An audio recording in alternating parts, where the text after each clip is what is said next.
Good morning.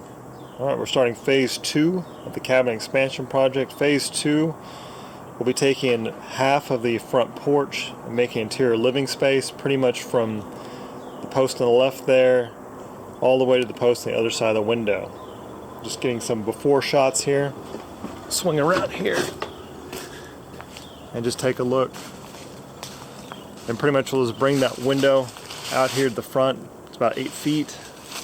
So the whole dimension of the expansion will be about 8 feet by 12 feet.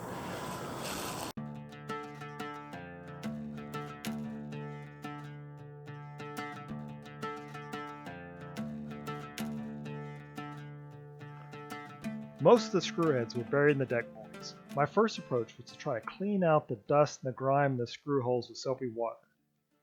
When that failed, I tried the brute force method using a crowbar, reciprocating saw, and a grinder, but that splintered most of the deck boards. Finally, I settled on using my grinder with a steel brush attachment to expose the buried screw heads. It worked like a charm. I was able to save all the deck boards to reuse on another project.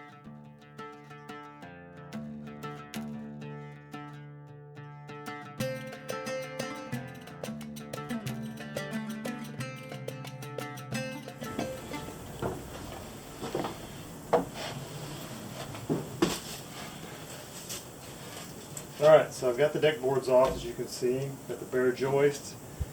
So what I'm going to do is I'm going to come back and put mineral bats in these joist bays.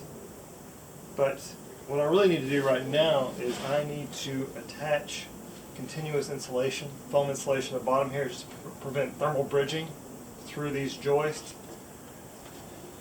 So therein lies the riddle, is how do we attach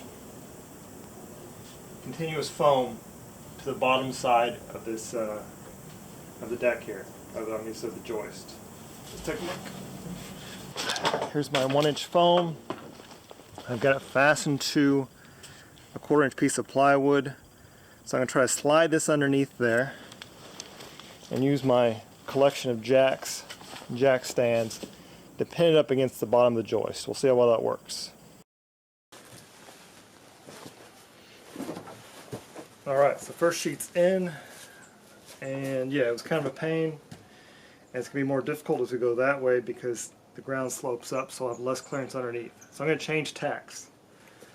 So what I'm going to do instead is I fabricated this, you can see that. So we've got the 1 inch of foam here and a little piece of plywood.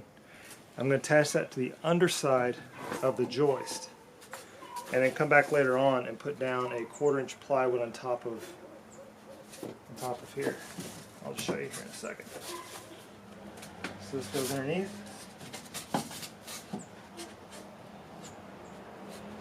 Just give myself a little lip on both sides. Hold in position, and I'll put one on this side too. And I'll put a piece of plywood in the joist bay here, and then the insulation will go on top of that. The mineral will go on top of that.